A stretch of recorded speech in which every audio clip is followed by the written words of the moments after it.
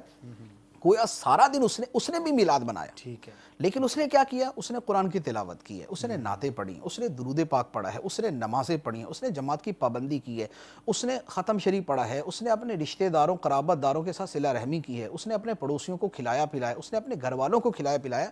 یہ آدمی ان لوگوں سے میلاد منانے میں ہزاروں گنا اچھے انداز کے اندر میلاد منانے والا ہے کہ جنہوں نے نمازیں چھوڑی، بے پردگی کی اور دیگر ممنوعات شرعیہ کا ارتکاب کیا۔ تو اثر یہ ہے کہ میلاد شریف تو منا لیا، گزر گیا۔ پہلے تو یہ ہے کہ میلاد جب بھی منایا جائے اس میں وہ پہلی چیز سب سے مقدم رکھی جائے کہ خلاف شریعت کام کوئی نہ، گناہ کا کام کوئی نہ۔ دوسرے نمبر پر یہ ہے کہ میلاد منانے کے اندر اس مقصد کو سامنے رکھا جائے جس مقصد کے لیے صاحب میلاد صلی اللہ علیہ وسلم دنیا میں تشریف لائے۔ سرکار دو عالم صلی اللہ علیہ وآلہ وسلم کی دنیا میں تشریف آوری کیوں ہے؟ اللہ تعالیٰ ارشاد فرماتا ہے وَمَا أَرْسَلْنَا مِن رَسُولٍ إِلَّا لِيُطَاعَ بِإِذْنِ اللَّهِ، اور ہم نے کوئی رسول نہیں بھیجا مگر اس کام کے لیے کہ اللہ کے حکم سے ان کی اطاعت کی جائے، سبحان اللہ، اللہ کے حکم سے ان کی باتوں کو مانا جائے، ان کی پیروی کی جائے، انہیں فالو کیا جائے۔ جب رسولوں کی تشریف آوری کا مقصد یہ ہے تو ہمارے آقا مولا صلی اللہ علیہ وآلہ وسلم کی تشریف آوری کا مقصد بھی یہ ہے۔ تو جب تشریف آوری ہی کو منایا جا رہا ہے صحیح، تو پھر اس مقصد کو سامنے رکھا جائے جس مقصد کے لیے صاحب میلاد صلی اللہ علیہ وآلہ وسلم کی تشریف آوری ہوئی ہے۔ تو میلاد منانے کے بعد کی اگر کوئی چیز ہے تو وہ سب سے زیادہ یعنی فوکسڈ جو ہونی چاہیے وہ یہ والی ہے کہ اطاعت اور اتباع اس کو اپنی زندگی کا حصہ بنایا جائے، اور یہ وہ چیز ہے جو ایک دن پر موقوف نہیں، یعنی اطاعت جو ہے یا اتباع سنت جو ہے وہ صرف 12ویں شریف والے دن نہیں ہے، اطاعت پورا سال ہے، اطاعت پوری زندگی ہے۔ اطاعت جو ہے وہ جب سے احکام شرعیہ متوجہ ہوتے ہیں تب سے لے کر زندگی کے آخری لمحے تک، موت تک جو ہے وہ احکام جاری و ساری ہیں، لہذا اطاعت اور اتباع جو ہے وہ اس میلاد پاک کی برکت سے ہمیشہ کے لیے جاری رہے۔ سبحان اللہ۔ غور نہ کر لیں کہ میں نے بھی الحمدللہ میلاد منایا، آپ نے بھی منایا، بڑی فضیلت کی بات ہے، بڑی اچھی بات ہے، لیکن اس کے بعد میں نے اپنے اندر کون سی پازیٹیو چینجز پیدا کی، وہ کون سے ایسے کام ہیں جو غلط تھے، خلاف شریعت تھے، پہلے مجھ سے سرزد ہو جاتے تھے۔ میلاد پاک کی برکت سے، اس دن کو منانے کی برکت سے میں نے اپنا یہ ذہن بنایا ہو کہ آئندہ یہ خلاف شریعت کام میں نہیں کروں گا۔ اور دوسرے وے میں بھی یوں سوچ لیا جائے کہ بہت سارے ایسے نیک کام کہ جو پہلے میں نہیں کر پاتا تھا، جن کا کرنے کا مجھے شریعت مطہرہ نے حکم ارشاد فرمایا لیکن مجھ سے چھوٹ جاتا تھا، تو اب میلاد پاک کی برکت سے میں انشاءاللہ عز و جل ان کاموں کو کرنے کی کوشش کروں گا۔ پیارے آقا صلی اللہ تعالی وسلم کی سنت کی بات ہوئی، آپ کی اطاعت کی بات ہوئی، جو کہ مسلمان کی ایک مقصد حیات ہے اور ہماری کامیابی کی ضمانت ہے۔ تو نیت کیجئے، اگر میں نے اپنے اندر کوئی اس طرح کی تبدیلی لانے کا اب تک ذہن نہیں بنایا تھا تو چلیں آج نیت کر لیجئے کہ انشاءاللہ عز و جل آج دوبارہ ہمیں یہ ریمائنڈ کرایا گیا کہ یہ ہمیں کام کرنے ہیں، میلاد پاک منانے کے ساتھ ساتھ ہمیں ان چیزوں کا بھی خیال کرنا ہے۔ اگر خدا کی قسم ہم کسی ایک گناہ کو بھی چھوڑنے میں کامیاب ہو سکتے ہیں، ویسے تو ہر ہی گناہ کو چھوڑنا ہے، لیکن یہ ہے کہ کوئی ایک تو تبدیلی ایسی ہونا میں لانے میں کامیاب ہو گیا ہوں، اور اس کی برکت سے انشاءاللہ پھر سارا ہی سال میں اپنے اندر پازیٹیو تبدیلیاں لاتا رہوں گا۔ اللہ تعالیٰ مجھے بھی توفیق عطا فرمائے، آپ کو بھی توفیق عطا فرمائے، اس کے لیے ہمیں کوشش اور ہمت سے کام لینے کی بھی توفیق عطا فرمائے۔ مفتی صاحب، معجزات کے حوالے سے ہم نے بات کی تھی، میلاد پاک کے مہینے میں انبیاء کرام کے فضائل اور سرکار صلی اللہ علیہ وسلم کے معجزات کا ہم نے آخری جو سلسلہ تھا اس میں تذکرہ کیا تھا، دیگر انبیاء کے معجزات اور پیارے آقا صلی اللہ تعالی علیہ وآلہ وسلم کے معجزات، اور پھر سرکار صلی اللہ تعالی وسلم کے معجزات کا افضل ہونا، اعلیٰ ہونا، زیادہ ہونا، اور اس میں جو برتری کا پہلو تھا وہ ہم نے ڈسکس کیا تھا، آپ نے بیان فرمایا تھا۔ تو اس کے علاوہ وہ کون کون سی خصوصیات ہیں، وہ کون کون سی ایسی چیزیں ہیں کہ جو پیارے آقا صلی اللہ تعالی وسلم کی دیگر انبیاء کرام پر افضلیت اور زیادہ فضیلت کا باعث ہیں، اگر ان کا بھی کچھ بیان ہو۔ نبی پاک صلی اللہ علیہ وآلہ وسلم کی افضلیت اور آپ کی برتری دوسرے انبیاء و رسول علیہم الصلاۃ والسلام پر یہ ایک وجہ سے نہیں، بیسیوں وجوہات سے ہے، اور اس کی تفصیل علماء کرام نے اپنی کتابوں کے اندر تحریر فرمائی ہے، جیسے قاضی ایاض رحمۃ اللہ علیہ کی الشفا ہے، پھر الشفا کی شرح نسیم الریاض ہے، یا ملا علی قاری رحمۃ اللہ علیہ کی شرح ہے، اور مدارج النبوت شیخ محقق علیہ رحمہ کی ہے۔ یعنی جس نے بھی سیرت کے اوپر کلام کیا یا سرکار صلی اللہ علیہ وآلہ وسلم کے فضائل و مناقب کے اوپر کلام کیا ہے، تو اس نے اس پہلو کو بڑے واضح طور پر اجاگر کیا ہے۔ اس میں اعلیٰ حضرت عظیم البرکت شاہ امام احمد رضا خان علی رحمۃ الرحمن کی ایک تصنیف ہے، بڑی خوبصورت ہے، اس کا نام ہے تجلی الیقین بأن نبینا سید المرسلین۔ سبحان اللہ۔ فتاوی رضویہ شریف کی 30ویں جلد کے اندر، یعنی بالکل لاسٹ والی جلد کے اندر یہ رسالہ شامل ہے۔ اس میں اعلیٰ حضرت علیہ رحمہ نے بہت ساری وجوہات اور بہت سارے انداز سے سرکار صلی اللہ علیہ وآلہ وسلم کی افضلیت اور آپ کی سیادت، یعنی آپ سید المرسلین، تمام رسولوں کے بھی سردار ہیں، اس کو بیان فرمایا۔ اس میں ایک وجہ صرف عرض کرتا ہوں کہ جس میں بطور خاص جو ہے وہ یعنی جو قرآن پاک کی آیات سے بڑا واضح طور پہ سامنے آتا ہے۔ جی، ایک قرآن پاک کا جب مطالعہ کرتے ہیں تو ایک بات بڑی واضح طور پہ سامنے آتی ہے کہ اللہ تعالیٰ نے جس نبی کو بھی بھیجا، جس رسول کو بھی مبعوث فرمایا، انہیں ایک خاص قوم کی طرف بھیجا ہے۔ بے شک۔ جیسے حضرت نوح علیہ الصلاۃ والسلام، تو نوح علیہ الصلاۃ والسلام کے بارے میں بھی قرآن پاک کے اندر الی قومہ، وہ اپنی قوم کی طرف تشریف لائے۔ اسی طرح الی ثمود اخاہم صالحا، سمود کی طرف، قوم سمود کی طرف حضرت صالح علیہ الصلاۃ والسلام، وإلی عاد اخاہم ہودا، قوم عاد کی طرف حضرت ہود علیہ الصلاۃ والسلام تشریف لائے۔ صحیح۔ لوط علیہ السلام کے بارے میں فرمایا وَلُوطًا اِذْ قَالَ لِقَوْمِهِ، اور لوط کو یاد کرو جب انہوں نے اپنی قوم سے ارشاد فرمایا۔ موسیٰ علیہ السلام کے بارے میں قرآن پاک کے اندر ہے اِلَىٰ فِرْعَوْنَ وَمَلَئِهِ، کہ فرعون اور اس کے درباریوں کی طرف بھیجا، یعنی آپ بنی اسرائیل کی طرف مبعوث ہوئے، اور فرعون جو ہے وہ آپ کا مخاطب تھا، آپ کا مد مقابل تھا، جس کو آپ نے اسلام کی دعوت دی۔ اچھا، اسی طرح ابراہیم علیہ السلام کے بارے میں بھی قرآن پاک کے اندر یہی ہے کہ وہ بھی اپنی خاص قوم کی طرف تھے۔ وَتِلْكَ حُجَّتُنَا آتَيْنَاهَا إِبْرَاهِيمَ عَلَىٰ قَوْمِهِ، کہ یہ وہ دلائل ہیں ہمارے جو ہم نے ابراہیم کو عطا کیے ان کی قوم کے مد مقابل۔ صحیح۔ تو گویا اچھا، اسی طرح حضرت عیسیٰ علیہ السلام میں قرآن پاک کے اندر ہے رسولاً الی بنی اسرائیل، کہ عیسیٰ علیہ السلام رسول ہیں بنی اسرائیل کی طرف۔ تو یہ جتنے انبیاء کرام علیہم السلام ہیں، ان سب کے بارے میں قرآن پاک کی آیات سے واضح ہوتا ہے کہ یہ اپنی اپنی قوموں کی طرف تشریف لائے۔ تو گویا ایک ایک قوم کے یہ رسول تھے یا ایک ایک قوم کے نبی تھے۔ حضرت یونس علیہ السلام کے بارے میں قوم کی تعداد کا بھی بیان ہوا، ارسلناہ الی مئۃ الف او یزید، کہ یونس علیہ السلام کو 1,00,000 بلکہ اس سے بھی زائد افراد کی طرف ہم نے بھیجا۔ اب نبی پاک صلی اللہ علیہ وآلہ وسلم کا جو معاملہ ہے، چونکہ آپ سید الرسل ہیں، آپ سید المرسلین ہیں، آپ نبی الانبیاء ہیں، آپ امام الانبیاء ہیں، آپ سب سے افضل ہیں، تو نبی پاک علیہ السلام کی جو بعثت ہوئی، جو آپ کو رسالت عطا فرمائی گئی، وہ صرف ایک قوم کے ساتھ خاص نہیں ہے، یا وہ ایک شہر کے ساتھ خاص نہیں ہے، یا وہ ایک ملک کے ساتھ خاص نہیں ہے کہ آپ قوم قریش کی طرف رسول بنا کر بھیجے گئے، یا آپ قوم مہاجرین و انصار کی طرف رسول بنا کر بھیجے گئے، یا آپ اہل عرب کے لیے صرف رسول بنا کر بھیجے گئے، ایسا نہیں، بلکہ اللہ تعالیٰ نے قرآن پاک میں خود ارشاد فرما دیا وَمَا أَرْسَلْنَاكَ إِلَّا كَافَةً لِلنَّاسِ بَشِيرًا وَنَذِيرًا، اے محبوب ہم نے آپ کو تمام انسانوں کے لیے ہم نے آپ کو خوشخبری دینے والا اور ڈر سنانے والا بنا کر بھیجا ہے۔ اسی طرح خود نبی پاک صلی اللہ علیہ وآلہ وسلم کو فرما دیا گیا، ارشاد فرمایا قل یا ایھا الناس انی رسول اللہ الیکم جمیعا، اے محبوب تم فرما دو کہ اے لوگو میں تم سب کی طرف اللہ کا رسول ہوں۔ اسی طرح قرآن پاک کے اندر اللہ تعالیٰ ارشاد فرماتا ہے تبارک الذی نزل الفرقان علی عبدہ لیکون للعالمین نذیرا، کہ بڑی برکت والا ہے وہ خدا جس نے فرقان نازل فرمایا، قرآن نازل کیا اپنے بندے پر، لیکون للعالمین نذیرا، تاکہ یہ نبی پاک صلی اللہ علیہ وسلم تمام جہانوں کے لیے ڈر سنانے والے بن جائیں۔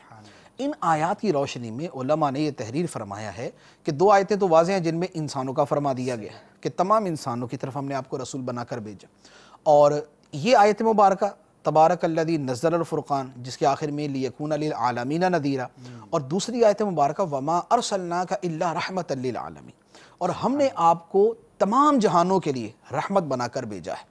تو یہ دو آیتیں، اور اس کے علاوہ بھی اور بھی بہت سارے دلائل ہیں، ان آیات مبارکہ سے ثابت ہوتا ہے کہ نبی پاک صلی اللہ تعالی علیہ وآلہ وسلم تمام انسانوں کی طرف، تمام فرشتوں کی طرف، تمام جنوں کی طرف، بلکہ تمام مخلوقات کی طرف رسول بنا کر بھیجے گئے۔ تو گویا سرکار دو عالم صلی اللہ علیہ وآلہ وسلم آپ رسول ہیں تمام جہانوں کے لیے، آپ انسانوں کے لیے بھی رسول ہیں، آپ فرشتوں کے لیے بھی رسول ہیں، آپ جنات کے لیے بھی رسول ہیں، بلکہ آپ ساری خدائی کے لیے، یعنی اللہ تعالیٰ کی جملہ مخلوقات کے لیے رسول بنا کر آپ تشریف لائے۔ اسی لیے اس کے اوپر علماء نے یہ لکھا ہے، بلکہ اعلیٰ حضرت علیہ رحمہ کی بڑی خوبصورت عبارت ہے اس کے اوپر، فرمایا کہ اس کو یوں سمجھ لیں کہ جیسے ایک آدمی ایک شہر کا ناظم ہو، دوسرا آدمی دوسرے شہر کا ناظم ہو، تیسرا آدمی تیسرے شہر کا ناظم ہو، ان سب کے مقابلے میں ایک وہ ہوگا جو سلطان ہفت کشور ہوگا، جو سلطان ہفت کشور ہوگا، جو بادشاہ ارض و سما ہوگا، جس کی حکومت جو ہے وہ زمینوں پر اور آسمانوں پر چلتی ہے، جس کی حکومت شرق و غرب میں چلتی ہے، جس کی حکومت انسانوں فرشتوں جنوں پر چلتی ہے، جس کی حکومت تمام مخلوقات پر چلتی ہے، تو جو ایک شہر کے ناظم کا اور پوری دنیا کے بادشاہ کا آپس کے اندر معاملہ بنتا ہے، وہی معاملہ نبی پاک صلی اللہ علیہ وآلہ وسلم کا اور دیگر انبیاء کرام علیہم السلام کا ہے کہ وہ ایک ایک قوم کے لیے، ایک ایک زمانے کے لیے اور ایک ایک علاقے کے لیے رسول بن کر تشریف لائے یا نبی بن کر تشریف لائے، اور سرکار دو عالم صلی اللہ علیہ وآلہ وسلم تمام انسانوں کے لیے، تمام علاقوں کے لیے اور تمام زمانوں کے لیے اللہ تعالیٰ کے رسول بن کر تشریف لائے۔ کیا بات ہے، کیا بات ہے، کیا بات ہے ہمارے آقا صلی اللہ تعالی وسلم کی، کیسے آقا ہمیں نصیب ہوئے۔ ہماری قسمت پر جتنا ناز کریں ہم اتنا ہی کم ہے۔ بات یہ ہے کہ اس نعمت عظمیٰ کا ہم کتنا شکر ادا کرتے ہیں۔ جب اتنی عظمت والے آقا ہمیں عطا ہوئے، اب اتنا ہی ہمیں ان کی اطاعت کر کے اللہ تبارک و تعالیٰ کا قرب حاصل کرنا ہے، اللہ تبارک و تعالیٰ کو راضی کرنے کی، راضی رکھنے کی کوشش کرنی ہے۔ تو اسی لیے سنت پر عمل کرنے کی اہمیت کو بیان کیا جاتا ہے، اور یہی دعوت اسلامی کا مدنی مقصد آپ نے دیکھا۔ جو بھی مدنی چینل کے ناظرین ہیں، صبح سے شام تک، شام سے صبح تک، جو بھی آپ سلسلے دیکھتے ہیں، اس میں آپ کو ایک بات کامن نظر آئے گی کہ ہمیں قرآن و سنت کے مطابق اپنی زندگی کو گزارنا ہے، ہمیں مدنی ماحول اپنانا ہے۔ کیوں؟ کیونکہ مجھے باعمل بننا ہے۔ ان آقا صلی اللہ تعالی وسلم کو جو اللہ تبارک و تعالی نے فضائل اور کمالات عطا فرمائے، اسی قدر ہم پر یہ اس کا شکر بھی بنتا ہے کہ ہم ان کی اسی قدر اطاعت کریں، خواہ ہمارے کھانے کا معاملہ ہو، پینے کا ہو، چلنے کا، پھرنے کا، ہمارے تمام اخلاق، ہمارے تمام امور دینیہ اور دنیاویہ، تمام کے تمام پیارے آقا صلی اللہ علیہ وسلم کے سنت کے مطابق ہوں گے تو انشاءاللہ دنیا اور آخرت میں ہمارے لیے کامیابی کا باعث ہوگا۔ مفتی صاحب، انبیاء کرام کا تذکرہ ہو رہا ہے، ساتھ ساتھ پیارے آقا صلی اللہ تعالی علیہ وسلم کی شان، عظمت اور افضلیت کا بھی بیان ہوا۔ ایک بنیادی سا سوال یہ ذہن میں آتا ہے کہ منصب نبوت کے جو بھی فرائض ہوتے ہیں، اللہ تبارک و تعالی جن فرائض کو لازم فرماتا ہے انبیاء کرام کے لیے، تو اس کی بجا آوری کے لیے ایک نبی کے لیے کن کن خصوصیات کا حامل ہونا ہوتا ہے؟ نبی کے لیے اپنے فرائض نبوت ادا کرنے کے لیے کیا کیا اوصاف مطلوب ہوتے ہیں کہ جن کی روشنی کے اندر وہ اپنے نبوت کے کام سر انجام دیتا ہے، اس کی علماء کرام نے ایک بڑی تفصیل بیان کی ہے، اور وہ قرآن پاک کی ان آیات سے اخذ کی گئی ہے، یعنی ان آیات مبارکہ سے لی گئی ہے جن میں انبیاء کرام علیہم السلام کا کردار بیان کیا گیا۔ یعنی ایک نبی علیہ السلام نے اپنی قوم کے ساتھ جیسے معاملات فرمائے، وہ جو اس کا کردار سامنے آتا ہے، ان نبی کا جو کردار سامنے آتا ہے، اس سے پتہ چلتا ہے کہ امور نبوت سر انجام دینے کے لیے اور دین کی تبلیغ کے لیے ان امور کی حاجت ہے۔ اب اس میں دو پہلوؤں کے اعتبار سے ہم کلام کریں گے۔ ایک تو یوں ہے کہ یہ اوصاف ہیں کہ جو نبوت کے کام سر انجام دینے کے لیے ہونے چاہیے۔ دوسرا یہ ہے کہ چونکہ یہ امور ہیں تبلیغ دین کے حوالے سے، ٹھیک ہے، تو اس سے جو مبلغین ہیں ان کو بھی اس میں درس ملتا ہے کہ جو دین کا کام کرنا ہے اس کے لیے ان اوصاف والا مبلغ اگر ہوگا تو وہ اتنا زیادہ ایفیکٹو ہوگا، وہ اتنا زیادہ متاثر کن جو ہے وہ نتائج دینے والا ہوگا۔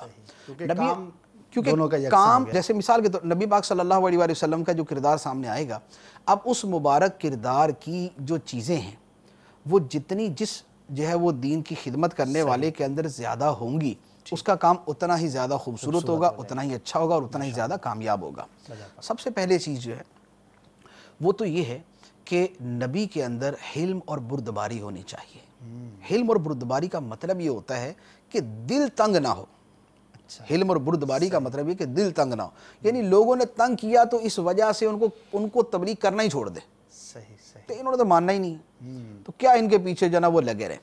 اس کا حلم اور اس کا حوصلہ یہ ہوتا ہے کہ بار بار تنگ کرنے کے باوجود، لوگوں کی ایذا کے باوجود وہ اپنے کام کو پھر اسی طرح خوش دلی کے ساتھ سر انجام دیتا رہتا ہے. اس کا حلم جو ہے وہ اسی لیول کے اوپر باقی رہتا ہے، ان سے دل تنگ نہیں ہوتا. نبی پاک صلی اللہ علیہ وآلہ وسلم کی ذات مبارکہ کے حوالے سے حلم اور بردباری کے جتنے واقعات ہیں وہ سیرت کی کتابوں میں موجود ہیں. صرف ایک واقعہ عرض کرتا ہوں کہ ایک یہودی عالم تھا جس کا نام تھا زید بن سعنہ. نبی پاک علیہ السلام نے اس نے کسی موقع پر کچھ قرض دیا تھا. سرکار علیہ السلام ایک مرتبہ تشریف فرماتے صحابہ کرام کے درمیان میں، تو وہ آیا اور آ کر کہنے لگا اے محمد میں نے جو تمہیں وہ قرض دیا تھا میرا واپس کرو. تو سرکار علیہ السلام نے فرمایا کہ ابھی تو وقت باقی ہے، یعنی ابھی جو ڈیٹ تھی واپسی کی تو وہ ابھی نہیں آئی. تو اس نے آگے سے بڑے سخت الفاظ کے اندر بولنا شروع کر دیا کہ یہ تم قریشیوں کا یہی طریقہ ہے، یہ بنو مطلب اسی طرح کرتے آتے ہیں، یہ لے لیتے ہیں بعد میں واپس نہیں دیتے. اب اس طرح سخت الفاظ کے اندر یعنی معاذ اللہ جب اس نے کلام کیا کی جائے تو وہ غصے میں آ جائے. سیدنا عمر فاروق رضی اللہ تعالیٰ تو کھڑے ہو گئے، اس کی تو میں گردن اڑا دوں گا. نبی پاک صلی اللہ علیہ وآلہ وسلم سے گفتگو کرنے کی اس کو تمیز نہیں. اب وہ تھا یہودی. جب سیدنا عمر فاروق رضی اللہ تعالیٰ عنہ کھڑے ہوئے اور اس کے اوپر جھپٹنے لگے تو سرکار صلی اللہ علیہ وآلہ وسلم نے فرمایا کہ عمر ٹھہر جاؤ، اور فرمایا کہ اس کا جتنا مطالبہ اس کو واپس کر دو. اب جتنا اس کا تھا اس کو واپس کر دیا. فرمایا کچھ اور بھی دے دو. اللہ کچھ اضافی بھی دے دو. کچھ اضافی بھی دے دو، کیونکہ صحابہ کرام نے اس کو گھور کے دیکھا ہے تو اس کو کچھ اور بھی دے دو. وہ یعنی حلم و بردباری اس نے دیکھی. وہ مسلمان ہو گیا کلمہ پڑھ کے، کلمہ پڑھ کے مسلمان ہو گیا. سیدنا عمر فاروق رضی اللہ تعالیٰ عنہ نے اس سے پوچھا کہ اے زید تم یہودی ہو لیکن عالم ہو، یہودیوں کے تم عالم ہو، تمہیں تو یہ رویہ نہیں اختیار کرنا چاہیے تھا. ایک عام آدمی کرتا، ایک عام آدمی جاہل آدمی ہوتا تو وہ اپنی جہالت اور اپنے بدوی پن کی وجہ سے یہ رویہ اختیار کر لیتا، لیکن تم تو پڑھے لکھے آدمی ہو، تم نے یہ انداز کیسے اختیار کر لیا. اس نے کہا میں نے تورات کے اندر نبی کریم صلی اللہ علیہ وآلہ وسلم کی متعدد نشانیاں پڑھی تھی. ماشاءاللہ. ان میں ہر نشانی میں نے دیکھی کہ ان کے اندر موجود ہے. ایک نشانی تھی کہ جس کا تجربہ کرنا ضروری تھا، وہ تجربے کے بغیر سامنے نہیں آنی تھی. وہ یہ تھا کہ ان کے بارے میں تورات میں یہ لکھا ہوا ہے کہ ان کے ساتھ جتنا سختی کا برتاؤ کیا جائے گا ان کے حلم کے اندر اتنا اضافہ ہوتا جائے گا. کیا بات ہے، سبحان اللہ. ان کی بردباری اور ان کی برداشت کے اندر اتنا اضافہ ہوتا جائے گا. تو میں نے اس نشانی کو دیکھنے کے لیے یہ رویہ اختیار کیا اور وہ نشانی میری آنکھوں کے سامنے پوری ہو گئی. سبحان اللہ. کہ ان کے ساتھ جتنا سخت سلوک کیا گیا انہوں نے آگے سے اس سے زیادہ کریمانہ اور مشفقانہ اور محبت والا اور رحیمانہ انداز اختیار فرمایا کہ نہ صرف یہ کہ میرا وہ سارا سامان مجھے واپس کر دیا بلکہ اور بھی عطا فرما دیا. تو لہذا میرے سامنے وہ نشانی ظاہر ہو گئی، اس لیے میں کلمہ پڑھ کر مسلمان ہو گیا. تو یہ نبی کے اوصاف میں سے ایک وصف ہے کہ اس کا حلم، اس کے اندر حلم بہت ہے، برداشت بہت، بردباری بہت، اس کا حوصلہ بڑا ہوتا ہے. اچھا، اسی طرح دوسرا وصف علماء کرام نے تحریر فرمایا ہے کہ اس کے اندر صبر ہونا چاہیے. صبر ہونا چاہیے تاکہ وہ گھبرا نہ جائے.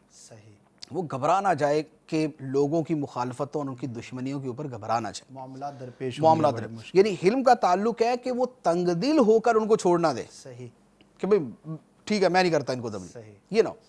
اور صبر یہ ہے کہ وہ گھبرا نہ جائے. اب نبی پاک صلی اللہ علیہ وآلہ وسلم کا صبر دیکھیں کہ آپ نے اہل مکہ کے سامنے آپ نے تبلیغ فرمائی، کتنا تنگ کیا انہوں نے، جو وہ کر سکتے تھے انہوں نے آگے سے کیا. یعنی پرلے درجے کی جو جہالت کا، دشمنی کا، عداوت کا، ایذا کا، بغض کا، کینے کا ثبوت دے سکتے تھے دیتے رہے. نبی پاک صلی اللہ علیہ وآلہ وسلم نے گھبرا کر تبلیغ کرنا نہیں چھوڑا. اب طائف تشریف لے گئے. طائف تشریف لے کر وہاں جا کے آپ نے جو ہے وہ ان کو دعوت دینا شروع کر دی. اچھا، انہوں نے ایذا کے اندر انتہا کر دی، اتنی تکلیف کو ان سے بھی زیادہ تکلیفیں پہنچائیں. تو سرکار نے واپس آ کے پھر کام بند نہیں کر دیا، دوبارہ آ کے اہل مکہ کو شروع کر دیا.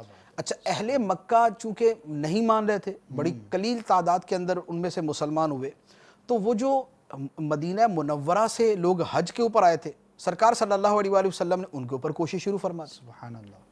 ان کو 1 سال 2 سال 3 سال کرتے رہے, انہوں نے دعوت دے دی کہ آپ ہمارے یہاں تشریف لیں. تو یہ سرکار صلی اللہ علیہ وآلہ وسلم کا صبر ہے کہ آپ نے لوگوں کی ایذا سے تنگ آ کر آپ گھبرائے نہیں, بلکہ اپنے اسی ہمت حوصلے اور صبر کے ساتھ آپ لگے رہے. اچھا, پھر اسی طرح وہ کہ آپ نے ان کے ساتھ جو مقابلہ کیا, جیسے مثال جب آپ نے اعلان فرمایا, جب آپ نے اعلان نبوت فرمایا, تو آپ کو ماننے والا اس وقت تو صرف حضرت خدیجہ رضی اللہ تعالیٰ عنہ اور سیدنا صدیق اکبر رضی اللہ تعالیٰ, حضرت علی رضی اللہ تعالیٰ اور حضرت زید بن حارثہ, یہ 4 افراد. ان کے ساتھ ہی آپ نے اپنے خاندان والوں کو جمع کیا اور ان کو اعلان تبلیغ فرمایا, ان کو دعوت توحید دی. اب سب کا پتہ ہے کہ یہ کوئی مانے گا زیادہ تعداد نہیں مانے گی, ٹھیک ہے, اور نہیں مانے گی تو ایذا دے گی, صحیح, دشمن ہو جائے گی. اور وہ جو صادق و امین کہنے والے ہیں وہ نہ جانے کس رویے کس سلوک کے اوپر اتر آئیں گے, لیکن صبر کے لیے پہلے سے ذہن بنا ہوا, سبحان اللہ, صبر کے لیے پہلے سے ذہن بنا ہوا. تو لہذا بلا دریغ جیسے ہی اللہ تعالیٰ کا حکم آیا وَأَنذِرْ عَشِيرَتَكَ الْأَقْرَبِينَ, اپنے قریبی رشتہ داروں کو ڈراؤ, تو سرکار صلی اللہ علیہ وسلم نے جمع فرمایا اور بیان فرما دیا ان کے درمیان. ابو لہب بھی کھڑا ہوا, بدتمیزی کی, جہالت کی, دوسروں نے بھی بڑا سارا کچھ کیا, لیکن صبر کا چونکہ پہلے سے ذہن بنا ہوا تھا کہ یہ کام ہوگا, تکلیفیں آئیں گی تو صبر کرنا پڑے گا. تو سرکار صلی اللہ علیہ وآلہ وسلم نے اسی صبر کا مسلسل مظاہرہ فرمایا. تو حلم اور صبر دونوں قریب قریب ہیں, ان دونوں کا ہونا جو ہے وہ امور نبوت سر انجام دینے کے لیے نہایت ضروری ہے. ماشاء اللہ. اور جیسا کہ مفتی صاحب نے فرمایا کہ سرکار صلی اللہ تعالی علیہ وآلہ وسلم کے ان سیرت کے پہلوؤں میں بالخصوص جو بھی نیکی کی دعوت دینے والا ہے, لوگوں کو اچھی بات بتانے والا ہے, کسی کو نیکی کے راہ پہ لانے والا ہے, اس کے لیے بھی اس کے اندر بہت زیادہ سیکھنے کی چیزیں ہیں. اور اگر آپ اس کا پریکٹیکل کرنا چاہتے ہیں, اس کا عملی طور پر اپنے آپ کو اپنا ایک میزان کرنا چاہتے ہیں, تو دعوت اسلامی کے مدنی ماحول میں الحمدللہ اس کے مواقع بھی ملتے ہیں. جی ہاں, علاقائی دورہ برائے نیکی کی دعوت کے لیے جاتے ہیں, آپ مدنی قافلے میں سفر اختیار کرتے ہیں, آپ دعوت دیتے ہیں مسجد میں آنے کی, چند لوگ آ جاتے ہیں, کچھ منع کر دیتے ہیں, کچھ عجیب و غریب رویہ بھی اختیار کرتے ہیں. وہاں پر پھر ہماری تربیت کی جاتی ہے کہ نہیں, ہم نے لڑنا نہیں, ہم نے جھگڑنا نہیں, صبر کرنا ہے. ایک مرتبہ نہیں مانا, چلو دوسری مرتبہ نہیں تو تیسری مرتبہ. تو الحمدللہ رب العالمین جو واقعی مدنی قافلوں کے مسافر بنتے رہتے ہیں, نیکی کی دعوت مسلسل دیتے رہتے ہیں, تو یہ صبر اور حلم جو بردباری ہے ایک مسلمان کے اندر جو ہونی چاہیے, خاص طور پر نیکی کی دعوت دینے والے کے لیے, تو اس کی عملی جو ہے اس کا پریکٹیکل ہوتا ہے اور اس کو سیکھنے کا موقع ملتا ہے. تو آپ بھی نیت کیجئے انشاءاللہ عز و جل پیارے آقا صلی اللہ تعالی وسلم کی یہ عظیم ترین جو سنت مبارکہ ہے, نیکی کی دعوت دینا, اسلام کی دعوت دینا, لوگوں کو اچھے اخلاق کی دعوت دینا, اور اس کے مقابلے میں پیش آمدہ جو مشکلات ہیں ان پر صبر کرنا, اس کا بھی آپ کو موقع بھی ملے گا اور انشاءاللہ اس کو سیکھنے کا بھی ہمیں جذبہ ملے گا. اللہ تعالی ہمیں بھی حقیقی مبلغ بننے کی توفیق عطا فرمائے, اور انبیاء کرام کے ان اعلیٰ اوصاف کا صدقہ ہمیں بھی اللہ تبارک و تعالی ان صفات کو اپنانے کی توفیق عطا فرمائے. مزید بھی سوالات کریں گے انشاءاللہ مفتی صاحب سے, لیکن مجھے بتایا گیا ہے کہ کچھ کالز ہیں, تو آئیے ناظرین کو بھی شامل کرتے ہیں. کیا سوال کرنا چاہتے ہیں؟ جی سنائیے. السلام علیکم ورحمۃ اللہ وبرکاتہ. وعلیکم السلام ورحمۃ اللہ وبرکاتہ. میرا نام عبد المجید اتاری ہے, میں شاہ فضل کالونی عظیم پورہ سے بول رہا ہوں. میرا سوال یہ ہے حضور کہ دنیا میں رہ کر اور دنیا کے ساتھ رہتے ہوئے گوشہ نشینی کیسے حاصل کی جا سکتی ہے؟ والسلام علیکم ورحمۃ اللہ وبرکاتہ. وعلیکم السلام ورحمۃ اللہ وبرکاتہ. ایک اور کال بھی سنا دیجیے. السلام علیکم ورحمۃ اللہ وبرکاتہ. وعلیکم السلام ورحمۃ اللہ وبرکاتہ. میرا نام محمد سیف اتاری ہے, میں کراچی سے بات کر رہا ہوں.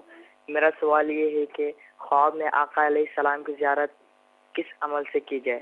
جزاک اللہ خیرہ. السلام علیکم ورحمۃ اللہ وبرکاتہ. وعلیکم السلام ورحمۃ اللہ وبرکاتہ. جی مفتی صاحب, عظیم پورہ سے سوال تھا, دنیا میں رہتے ہوئے دنیا والوں کے ساتھ گوشہ نشینی کیسے اختیار کی جا سکتی ہے؟ گوشہ نشینی کا پورا باب ہے تصوف کی کتابوں میں, اور تصوف کی کتابوں میں جو باب ہے وہ احادیث مبارکہ ہی سے لیا گیا ہے. یعنی احادیث مبارکہ بڑی کثرت کے ساتھ اس موضوع پر ہے. بخاری شریف کی بھی احادیث ہے جن میں گوشہ نشینی کے فضائل بھی ہیں اور اس کا تذکرہ بھی ہے. اور تصوف کی کتابوں میں اس کا بیان ہے. امام غزالی رحمۃ اللہ علیہ نے احیاء العلوم میں بھی کی، میں سعادت کے اندر بھی گوشہ نشینی کے آداب اور آفات صحیح دونوں بیان کی کہ اس کے فوائد کیا ہیں اور اس کو کرنے کا طریقہ کیا ہے اور اس کے نقصانات کیا ہیں. وجہ یہ ہے کہ سب کے لیے فائدہ مند نہیں ہے. اچھا یعنی بعض اوقات یہ ہوتا ہے کہ ایک آدمی گوشہ نشینی ایک جاہل آدمی اگر گوشہ نشینی کرے گا تو شرعی مسائل جو سیکھنا ابھی اس پر ضروری ہیں وہ ان سے دور ہو جائے گا. ان سے دور ہو جائے گا تو وہ گناہ کے اندر پڑتا رہے گا، خلاف شرع طریقے سے گوشہ نشینی کرے گا. دوسرا یہ ہے کہ بعض اوقات گوشہ نشینی سے اس پر واجب جو حقوق ہوں گے ان کو پورا نہیں کر پائے گا. جیسے اگر کوئی شادی شدہ ہے تو اس پر واجب ہے اپنے بیوی کا نان نفقہ اور دیگر حقوق ادا کرنا. اس کے بچے ہیں تو ان کا بھی نان نفقہ کئی صورتوں میں واجب ہے. اب اگر ان کو چھوڑ کر وہ گوشہ نشینی کرتا ہے تو بھی ناجائز و گناہ ہے.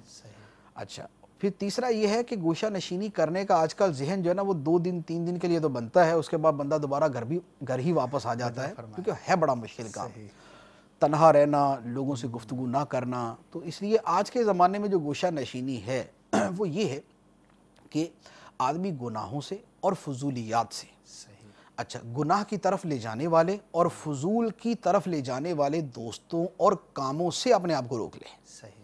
تو اب جو آدمی گناہ سے رکے گا اور فضول سے رکے گا، جو گناہ کی طرف لے جانے والے دوستوں سے رکے گا اور فضول کی طرف لے جانے والے دوستوں سے رکے گا، تو اس کے لیے یہ ایک قسم کی خلوت ہی ہے. اس کے لیے غوثوں سے دور ہونا پڑے گا. یعنی اچھی صحبت کے علاوہ کسی اور صحبت کے بارے میں سوچے نہیں، اچھی گفتگو کے علاوہ کوئی دوسری گفتگو کرے ہی نہیں، اور فضول دوستوں سے اور فضول یاد سے اور فضول باتوں سے اور فضول کاموں سے، ان سے اپنے آپ کو اگر بچا کر رکھتا ہے تو یہ اس کے لیے یعنی نہایت ہی بہترین چیز ہے، بلکہ بذات خود گوشہ نشینی سے افضل ہے. اچھا کیونکہ اصل میں جیسے یہ ہے نا کہ اچھی بات کہنا جو ہے وہ چپ رہنے سے افضل ہے، اور چپ رہنا فضول بات کہنے سے افضل ہے. یعنی فضول بات کہنا غلط ہے، اس سے بہتر ہے کہ آدمی چپ ہی رہے، اور چپ رہنے سے بہتر ہے کہ آدمی اچھی گفتگو کرے. ٹھیک ہے نا. اسی طریقے سے یہ خلوت کا معاملہ ہے کہ گناہوں میں پڑنے سے اور فضولیات میں پڑنے سے بہتر ہے کہ آدمی گوشہ نشینی اختیار کرے، اور گوشہ نشینی اختیار کرنے سے بہتر ہے کہ آدمی نیکی کے اور اچھے کاموں کے اندر اپنے آپ کو زیادہ مصروف رکھے.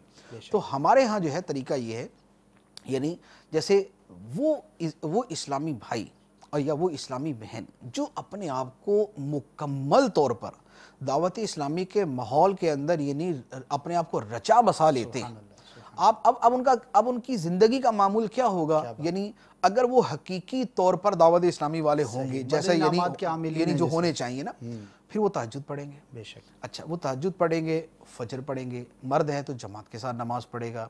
اس کے بعد وہ مسجد کے اندر جائے وہ اپنا ذکر و اذکار اور حلقے کے اندر شرکت کرے گا، وہ اشراق و چاشت پڑھے گا، وہ اس کے حلال کے لیے جائے گا، اور جو شریعت کے احکام ہیں، اجیر کے 50 شرعی احکام یا کاروبار کرنے کے جو شرعی احکام ہیں ان کے مطابق عمل کرے گا.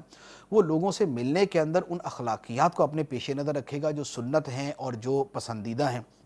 وہ نمازوں کی پابندی کرے گا، وہ جماعت کی پابندی کرے گا. اس کا کاروبار وہی ہوگا کہ رجال لا تلہیہم تجارت ولا بیع عن ذکر اللہ، کہ ایسے مرد ہیں کہ جنہیں ان کی تجارت اور خرید و فروخت اللہ کی یاد سے غافل نہیں کرتی. تو وہ ان لوگوں کے اندر ہوگا، وہ درس دے گا، درس کے اندر نیکی کی دعوت دے گا، نیکی کی دعوت کے بعد ملاقات کرتا ہے، ملاقات کرنے کے ساتھ وہ انفرادی کوشش کرتا ہے، وہ اپنے حلقے کے اندر جو ہے وہ نیکی کی دعوت کرتا ہے، وہ اپنے گھر کے اندر شریعت کے مطابق رہتا ہے، بیوی بچوں کے حقوق ادا کرتا ہے، گھر کے اندر نیکی کی دعوت دیتا ہے، وہ جماعت سے نماز پڑھتا ہے، وہ عشاء کے بعد جناب وہ سورہ یاسین پڑھ رہا ہے، وہ سورہ ملک پڑھ رہا ہے، وہ سنت کے مطابق سو رہا ہے، سنت کے مطابق کھا رہا ہے، پی رہا ہے، اٹھ رہا ہے، بیٹھ رہا ہے، چل رہا ہے، پھر رہا ہے. وہ جب اس کے یہ سارے کام یہ ہوں گے تو یہ اس خلوت سے بہتر ہے کہ جو کسی جنگل کے اندر ہوگی اور جس میں آج کے زمانے کے اندر بے پناہ مفاسد ہوں گے.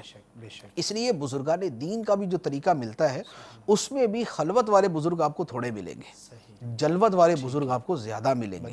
یا انہوں نے اگر خلوت ایک زمانے تک اختیار کی بھی تو اس کے بعد وہ دوبارہ جلوت کی طرف ہی ہے. جیسے سرکار غوث پاک رضی اللہ تعالیٰ، آپ خلوت کے اندر تشریف لے گئے، ایک زمانہ آپ نے خلوت میں گزارا، ٹھیک ہے، لیکن اس کے بعد آپ دوبارہ جلوت میں تشریف لائے، پھر امر بالمعروف نہی عن المنکر، نیکی کی دعوت، تبلیغ دین، افادہ عام، مرید بنانا، لوگوں کو دین کی دعوت دینا، اچھے اخلاق سکھانا، تربیت کرنا، ولی بنانا، پھر آپ نے یہ والے کام سارے شروع کر دی.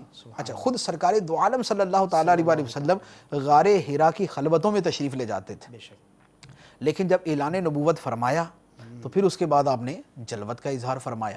اسی طرح امام اعظم رضی اللہ تعالیٰ عنہ کے بارے میں یہی ہے کہ آپ خلوت کی طرف مائل ہونے لگے، آپ نے ارادہ کیا کہ میں خلوت میں چلا جاؤں، لیکن پھر آپ نے خواب دیکھا تو اس کے بعد اب دوبارہ جلوت کی طرف تشریف لے۔ امام ابن سیرین علیہ رحمہ سے آپ نے تعبیر پوچھی تو انہوں نے جو تعبیر بیان کی تو آپ دوبارہ جلوت کی طرف تشریف لے آئے۔ تو یوں یہ ہے کہ ہمارے زمانے کے اندر خلوت والا معاملہ جو ہے نا وہ بہت زیادہ خطرناک، یعنی کئی اعتبار سے خطرناک ہے۔ ہمارے ہاں خلوت جو ہے نا وہ جلوت والی خلوت تو کی جا سکتی ہے کہ جلوت میں رہ کر بھی بندہ خلوت میں رہے۔ تو خلوت کس بات سے ہوئی؟ خلوت کا مطلب ہے خالی ہونا، تو وہ بندہ خالی ہو جائے گناہوں سے، وہ خالی ہو جائے فضولیات سے، وہ خالی ہو جائے بد اخلاقیوں سے، وہ خالی ہو جائے رذائل نفس سے، وہ خالی ہو جائے تکبر حسد بغض کینہ سے، وہ خالی ہو جائے غیبت سے، چغلی سے، جھوٹ سے، بد زبانی سے، بد لگامی سے، گالیوں سے، وہ ان چیزوں سے اگر خالی کر لے تو وہ جلوت میں رہ کر بھی خلوت میں ہے۔ سبحان اللہ، جلوت میں رہ کے بھی خلوت میں ہے۔ مفتی صاحب خواب کا آپ نے تذکرہ کیا، سرکار کی زیارت کا کیا طریقہ ہے؟ دیکھیں اس میں علماء کرام نے اس میں تحریر فرمائی ہے، بہت ساری چیزیں تحریر فرمائی ہیں۔ اس میں مین جو چیزیں ہیں اس میں سب سے بڑی چیز تو یہ بیان کی ہے کہ ایک تو یہ ہے کہ نبی پاک صلی اللہ علیہ وآلہ وسلم کی محبت کے جو امور ہیں انہیں زیادہ سے زیادہ سر انجام دیں۔ محبت کے کاموں میں کیا ہے؟ نمبر ایک قرآن پاک کی کثرت سے تلاوت، دوسرے نمبر پہ ہے نبی پاک صلی اللہ علیہ وآلہ وسلم کی سیرت مبارکہ کا مطالعہ، اس کی اسٹڈی کرنا، نمبر تین ہے نبی پاک صلی اللہ علیہ وآلہ وسلم کے فضائل کو پڑھنا سننا، اور نمبر چار ہے درود پاک کی کثرت کرنا، اور نمبر پانچ ہے نبی پاک صلی اللہ علیہ وآلہ وسلم کا تصور کرنا، جو احادیث مبارکہ میں سرکار دو عالم صلی اللہ علیہ وآلہ وسلم کے چہرہ مبارکہ کے انوار اور اوصاف بیان کیے گئے، اس کو یاد کر لے، اسے یاد کر لے اور یاد کر کے پھر اپنا تصور اس کے مطابق جمائے۔ اب اس تصور کو جمانے کے ساتھ وہ درود پاک پڑھے، وہ فضائل پڑھے، وہ سیرت طیبہ کا مطالعہ کرے، اور اس کے ساتھ چھٹی چیز بیان کی ہے کہ سنت مبارکہ کی اتباع، یعنی بکثرت اپنے آپ کو سنتوں کی طرف مائل رکھے، اپنے کھانے میں، پینے میں، اٹھنے میں، بیٹھنے میں، چلنے میں، پھرنے میں، ہر شے کے اندر سنت کو اپنے لیے لازم سمجھ رہے۔ یہ جو چیزیں ہیں ساری کی ساری، اگر ان کو وہ مستقل بار بار کرتا ہے تو اس پر امید ہے کہ سرکار دو عالم صلی اللہ علیہ وآلہ وسلم کا کرم ہوگا اور اسے زیارت نصیب ہوگی۔ سبحان اللہ، ماشاء اللہ۔ مفتی صاحب کالز کے جوابات ہو گئے، کچھ آپ کے پاس ایس ایم ایس بھی ہیں، اگر ان میں سے کچھ کے جوابات آپ عطا فرما دیں۔ میسیجز کے اندر جو ہے ایک تو یہی میسیج ہے جو ابھی جس کا جواب دیا کہ پیارے آقا صلی اللہ علیہ وآلہ وسلم کی زیارت کا بہت شوق ہے، لیکن زیارت کیسے ہو، تو اس کا طریقہ اس کا میں نے وہ عرض کر دیا۔ اور سرکار صلی اللہ علیہ وآلہ وسلم کی زیارت کا شوق جو ہے یہ ہونا چاہیے، یعنی یہ مسلمان کے ایمان کے تقاضوں میں سے ہے۔ سرکار صلی اللہ علیہ وآلہ وسلم نے خود ارشاد فرمایا کہ صحابہ کرام سے فرمایا کہ تمہارے بعد ایسے لوگ آئیں گے کہ جو یہ تمنا کریں گے کہ کاش ان کے جان و مال جو ہے وہ سارے کے سارے وہ قربان ہو جائیں اور سرکار صلی اللہ علیہ وآلہ وسلم کو ایک مرتبہ دیکھنا نصیب ہو جائے، یعنی ایک مرتبہ زیارت کی خاطر وہ اپنی جانیں، اپنے مال اور اپنی اولاد کو قربان کرنے کے لیے وہ تیار ہو جائیں گے۔ اچھا، ربیع الاول میں روزہ رکھنے کی کوئی فضیلت ہے؟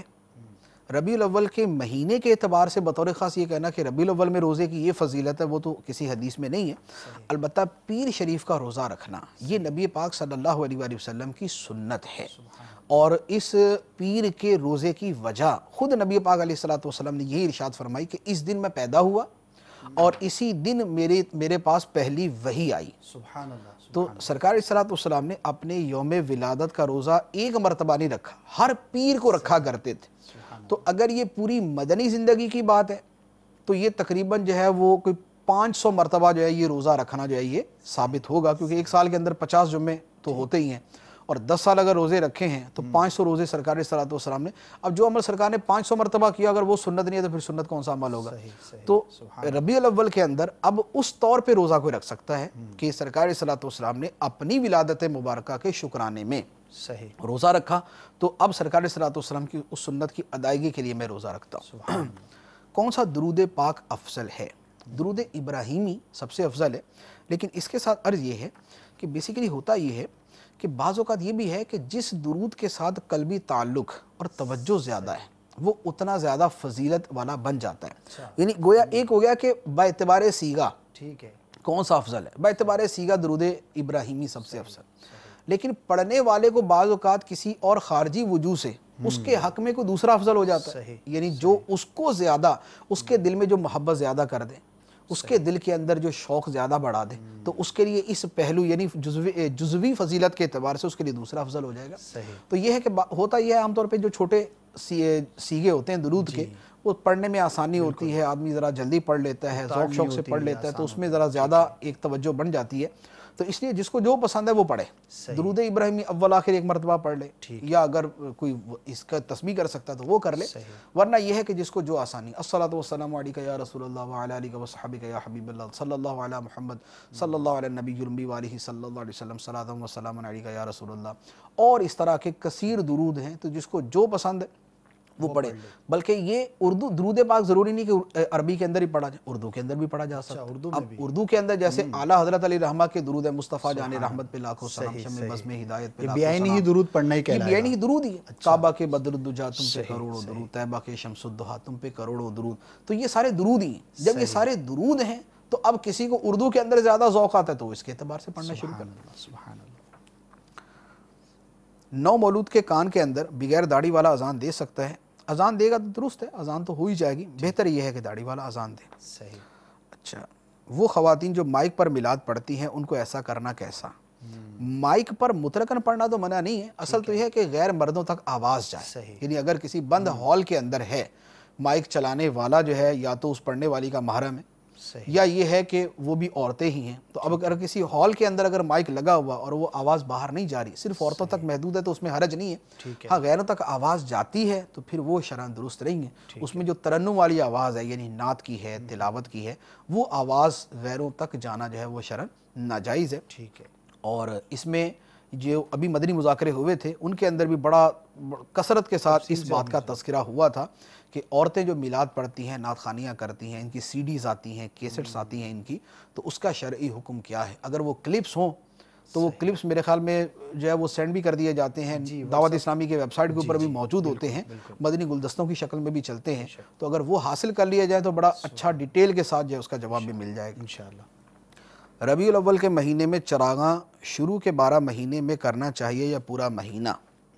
محبت میں کو پورا سال بھی کرے تو حرج نہیں ہے، اور پورا مہینہ بھی کرے تو حرج نہیں ہے. ٹھیک ہے. 12 دن کا ایک دن بھی کرے تو ٹھیک ہے، تو ایک دن کرے یا پورا مہینہ کرے دونوں درست ہیں. لیکن اس میں یہ ہے کہ جو وقف کی جگہیں ہیں جیسے مسجدیں ہیں، مدارس ہیں، تو وہاں عرفاً جتنا کیا جا سکتا ہے، تو عرف کے اعتبار سے نص واقف یعنی وقف کرنے والے نے جتنی اجازت دی ہے اسی کے اندر کیا جائے گا.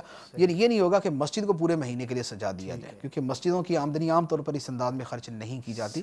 باقی اپنے گھر کے اوپر جو ہے اگر کوئی لگاتا ہے تو ٹھیک ہے. امیر اہل سنت نے بھی ایک مدنی مذاکرے میں فرمایا تھا کہ میرے گھر کے اوپر تو وہ 12 مہینے ہی وہ لائٹ لگی ہوئی ہے، اور جب بھی ملاقات کے لیے آتے تو لائٹ چلا ہی دیتے ہیں. تو وہ میلاد شریف کی لائٹ ہے، پورا سال ہی چل رہی ہے، وہ نیت کر لی، تو اس کے اندر حرج نہیں ہے. اگر کوئی 12 مہینے کرے تو بھی درست ہے، پورا مہینہ کرے تو بھی درست ہے. ماشاءاللہ، جزاک اللہ خیرہ. مفتی صاحب، انبیاء کرام کے اوصاف کا بیان آپ نے فرمایا، بنیادی طور پر آپ نے بیان فرمایا کہ صبر اور حلم یہ دو ایسے اوصاف ہیں جو انبیاء کرام میں پائے جاتے ہیں، جن کا تذکرہ ملتا ہے نیکی کی دعوت دینے کے اعتبار سے. اس کے علاوہ بھی کچھ بنیادی خصوصیات کا اگر ذکر ہو جائے تو انشاءاللہ مزید معلومات کا باعث ہوگا. بہت ساری ہیں، جیسے اس میں اعلیٰ حضرت علی رحمہ نے اسی تجلی الیقین کے اندر بیان فرمایا ہے کہ عاجزی اور تواضع یہ بھی ایک بنیادی وصف ہے. صحیح. کیونکہ عاجزی جو ہے یہ لوگوں کو قریب لاتی ہے. بے شک. عاجزی کرنے والے سے لوگ دور نہیں بھاگتے. صحیح. تو اسی لیے قرآن پاک کے اندر آیت مبارکہ بھی اللہ تعالیٰ نے ارشاد فرمایا وَخْفِضْ جَنَاحَكَ لِمَنِ اتَّبَعَكَ مِنَ الْمُؤْمِنِينَ، کہ اے محبوب علیہ الصلوۃ والسلام جو مومن آپ کی پیروی کرنے والے ہیں آپ ان کے لیے اپنے بازو بچھا دیں. یعنی عاجزی کے بازو ان کے لیے بچھا دیں. تو سرکار صلی اللہ علیہ وآلہ وسلم کا معاملہ یہی تھا، یعنی آپ کی عاجزی جو صحابہ کرام کے ساتھ تھی وہ ایسی تھی. سرکار صلی اللہ علیہ وآلہ وسلم کا تو ان کے درمیان تشریف فرمانا بھی آپ کی عاجزی. بے شک. یعنی جو نبیوں کے جو ہے وہ سروں سے بھی افضل و اعلیٰ ہیں، وہ اگر اپنے غلاموں کے درمیان بیٹھتے ہیں تو یہ سرکار صلی اللہ علیہ وسلم کی عاجزی ہے. اور صحابہ کرام نے آنے والا پہچان ہی نہ پائے بعض اوقات. اور صحابہ کرام نے یہ بیان بھی فرمایا کہ سرکار صلی اللہ علیہ وآلہ وسلم ہمارے درمیان ایسے ہی بیٹھ جاتے تھے جیسے ہم بیٹھے ہوتے تھے، اسی طرح سرکار بھی بیٹھ جاتے۔ اور پہلے یہ بھی ہوتا تھا کہ وہی کہ آنے والے کو جب معلوم نہیں ہوتا تھا کہ ان میں سرکار دو عالم صلی اللہ علیہ وآلہ وسلم کون ہے، پھر صحابہ کرام نے ایک مختص کر دیا تھا تاکہ آنے والوں کو آسانی ہو جائے۔ اچھا، اسی طرح نبی پاک علیہ السلام کے جو عاجزی کے اور واقعات ہیں، یعنی ایک نہیں ہے، 20 واقعات ہیں، اور پھر صحابہ کرام کا جو کھچاؤ اور جو کشش نبی پاک علیہ السلام کی طرف تھی، ان کے اندر ان اوصاف مبارکہ کا بھی بہت سارا دخل ہے۔ جیسے مسجد نبوی شریف کی جب تعمیر ہوئی، اس تعمیر کے اندر نبی پاک صلی اللہ علیہ وآلہ وسلم نے بنفس نفیس آپ نے حصہ لیا، یعنی اس کی اینٹیں اٹھانے کے اندر اور اس کا جو ہے وہ مٹی اٹھانے کے اندر نبی پاک صلی اللہ علیہ وآلہ وسلم نے خود بھی شرکت فرمائی۔ حالانکہ صحابہ کرام عرض کر رہے تھے کہ یا رسول اللہ ہم غلام حاضر ہیں، ہم حاضر ہیں، ہم یہ کریں گے، لیکن نبی پاک صلی اللہ علیہ وآلہ وسلم اس تعمیر کے اندر شامل ہیں۔ اسی طرح جب خندق کھودی گئی، خندق کھودنے کے اندر نبی پاک صلی اللہ علیہ وآلہ وسلم دیگر صحابہ کرام سے زیادہ کام کر رہے تھے، آپ نے دیگر سے زیادہ کام فرمایا۔ اسی طرح ایک سفر کے اندر جو ہے وہ واقعہ ملتا ہے کہ ایک سفر کے اندر کسی جگہ قیام ہوا تو صحابہ کرام نے کہا کھانے کا انتظام کرتے ہیں، تو سب نے اپنے اپنے ذمہ کام لے لیے، تو سرکار نے فرمایا کہ پھر جنگل سے لکڑیاں میں لے آتا ہوں۔ تو صحابہ کرام نے عرض کی یا رسول اللہ ہمارے ہوتے ہوئے آپ لکڑیاں لے کے آئیں گے؟ تو فرمایا کہ مجھے بھی ثواب کی ضرورت ہے، مجھے بھی ثواب چاہیے۔ تو یہ سرکار علیہ السلام کی عاجزی۔ اچھا، اسی طرح جب سرکار علیہ السلام نے مکہ مکرمہ آپ نے فتح فرمایا تو اب آپ کے ساتھ 10,000 کا لشکر موجود ہے، اور سامنے آپ کو ستانے والے، تنگ کرنے والے ہیں۔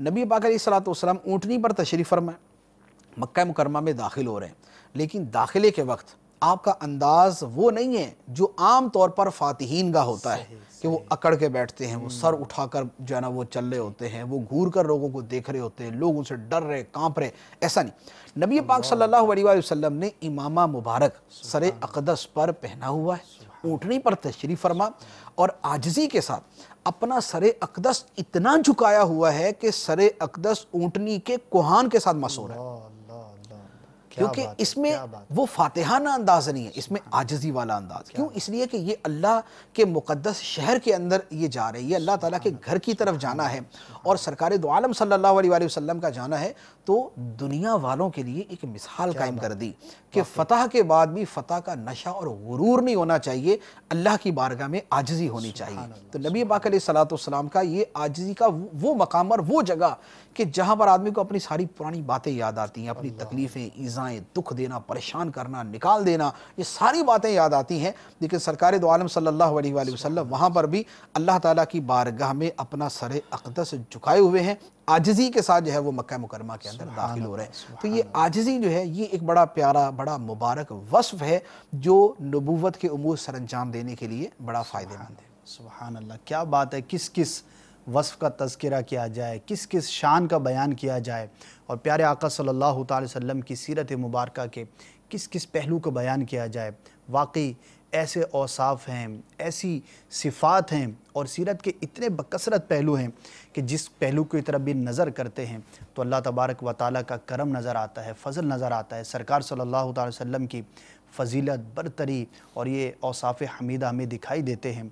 وقت جو ہے ہمارے سلسلے کا اختتام کو پہنچا۔ مفتی صاحب، کئی سوالات جو ہیں وہ باقی رہ گئے ہیں، انشاءاللہ عز و جل اس کو پھر ہم نیکسٹ کسی سلسلے میں شامل کریں گے، ورنہ بڑے ہی جامع سوالات ہیں، تو انشاءاللہ عز و جل بقیہ سوالات کو بھی شامل کریں گے۔ آخر میں ایک مرتبہ پھر اپنی نیتوں کو حاضر کر لیتے ہیں، اور اس نیت کے ساتھ اپنے سلسلے کو ہم اختتام کی جانب بڑھاتے ہیں کہ یا اللہ عز و جل، پیارے آقا صلی اللہ تعالی علیہ وسلم کی عظیم نعمت جو تو نے ہمیں عطا فرمائی، آپ صلی اللہ تعالی وسلم کی شریعت مطہرہ کے مطابق ہمیں اپنی زندگی کے بقیہ ایام گزارنے کی توفیق عطا فرما، اور بالخصوص جو نیکی کی دعوت دینے کے حوالے سے گفتگو ہوئی، آج زمانے کے اندر اس کی کتنی زیادہ ضرورت ہے، ہر عقل مند آدمی اس بات کو بخوبی سمجھتا ہے۔ تو اے کاش کہ ہم نیکی کی دعوت دینے والے بن جائیں، ہم خود بھی اپنے آپ کو گناہوں سے بچانے اور دوسروں کو بچانے کی کوشش کرنے والے بن جائیں، اور یہی مدنی مقصد کے دو حصے ہیں کہ مجھے اپنی اور ساری دنیا کے لوگوں کی اصلاح کی کوشش کرنی ہے۔ اللہ تعالیٰ مجھے بھی توفیق عطا فرمائے، تمام ناظرین کے حق میں بھی ان دعاؤں کو قبول فرمائے۔ ہم آپ سے اجازت چاہیں گے، لیکن مدنی چینل آپ کے ساتھ ہے، مدنی چینل دیکھتے رہیے۔ اللہ تبارک و تعالی آپ کو ہم سب کو دین و دنیا کی بھلائیاں نصیب فرمائے، آمین بجاہ النبی الامین صلی اللہ تعالی علیہ وآلہ وسلم۔ صلو علی الحبیب صلی اللہ تعالی علی محمد۔ کھلی اسلام کی آنکھیں ہوا سارا جہاں روشن، کھلی اسلام کی آنکھیں ہوا سارا جہاں روشن، عرب کے چاند صدقے کیا ہی کہنا تیری طلعت کا، عرب کے چاند صدقے کیا ہی کہنا تیری طلعت کا۔